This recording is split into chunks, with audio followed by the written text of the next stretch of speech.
মূল আপেল গাছ থেকেই তৈরি করা হয়েছে এই আপেল গাছটি। I take physics as well, so I'm quite interested. আমার পেছনে যে আপেল গাছটি দেখছেন এটি কিন্তু সাধারণ কোনো আপেল গাছ নয়।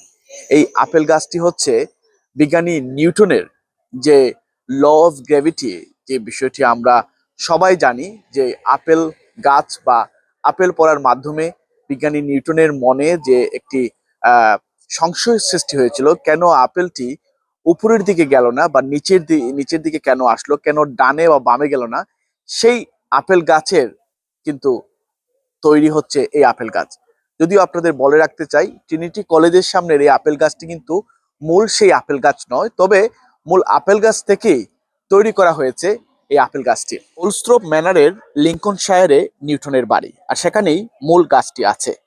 ক্যামব্রিজের ট্রিনিটি কলেজের ছাত্র নিউটন, যাকে সবচেয়ে ব্রিলিয়ান্ট বিজ্ঞানী বলা হয়, তার সম্মানার্থে 1954 সালে এই গাছটি মূল গাছ থেকে তৈরি করেন কর্তৃপক্ষ এবং এখানে বপন করেন। 1966 সালে তার নিজ বাড়ি ওলস্ট্রোপ ম্যানারে একটি আপেল গাছের নিচে বসে তিনি বই পড়ছিলেন। হঠাৎ করে একটি আপেল উপর থেকে হিট করে। হ্যাঁ, এই গল্পটি আমরা এভাবেই পড়েছি, কিন্তু এর সত্যতা কতটুকু? যদিও আপেল পড়েছিল এবং এই আপেল পড়ার বিষয়টি ল অফ গ্র্যাভিটি তৈরি করতে নিউটনকে সাহায্য করেছিল, এতে কোনো সন্দেহ নেই। তবে আমরা আজকে জানাতে চাই যে নিউটনের মাথায় আপেল পড়ার গল্পের বিষয়ে। সত্য ঘটনাটি বেরিয়ে আসলো উইলিয়াম স্টুকলির বায়োগ্রাফির বইয়ের chapter memories of sir Isaac Newton's life থেকে, যেখানে তিনি উল্লেখ করেছেন যে 1726 সালে স্যার আইজ্যাক নিউটন তার ওলস্ট্রোপ বাগানে খুব চিন্তামগ্ন অবস্থায় ছিলেন এবং হঠাৎ করে তিনি আপেল পড়তে দেখলেন। তাহলে বোঝাই যাচ্ছে যে আপেল গাছের নিচে বসে তিনি বই পড়ছিলেন বা আপেল তার মাথায় এসে পড়েছে, এই গল্পের কোনো সত্যতা এখনো কিন্তু পাওয়া যায়নি।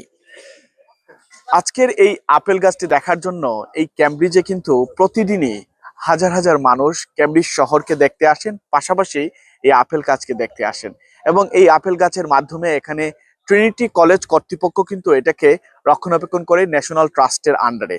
আজকের এই সময়ে এসে অনেকেই আপেল গাছটি দেখে এখনো চিন্তা করেন যে বিজ্ঞানী নিউটন কেন সেই সময় চিন্তা করেছিলেন যে আপেলটি কেন উপরের দিকে গেল না, ডানে বামে গেল না, কেন এটা নিচের দিকে পড়লো। How excited you are to see the apple tree that Newton's having?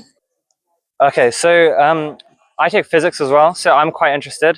একজন ব্রিলিয়ান্ট বিজ্ঞানী হিসেবে নিউটনের যে সুনাম আছে, যে কারণে এখনো এই পৃথিবী তার কাছ থেকে তার যে গবেষণা কর্ম থেকে যে সুফল পাচ্ছে, সেই সুফল আসলে আমাদের জন্য অনেক বড় একটি, এবং ক্যামব্রিজে বিশেষ করে ট্রিনিটি কলেজ যেভাবে এটাকে তুলে ধরছে এবং এর মাধ্যমে যে ইতিহাস সৃষ্টি হয়েছে, সেই ইতিহাস সাক্ষী হয়ে থাকছেন এখানকার অনেক মানুষ। প্রতিদিন হাজার হাজার পর্যটক এখানে আসেন, ঘুরতে, দেখে যান এই আপেল গাছটি।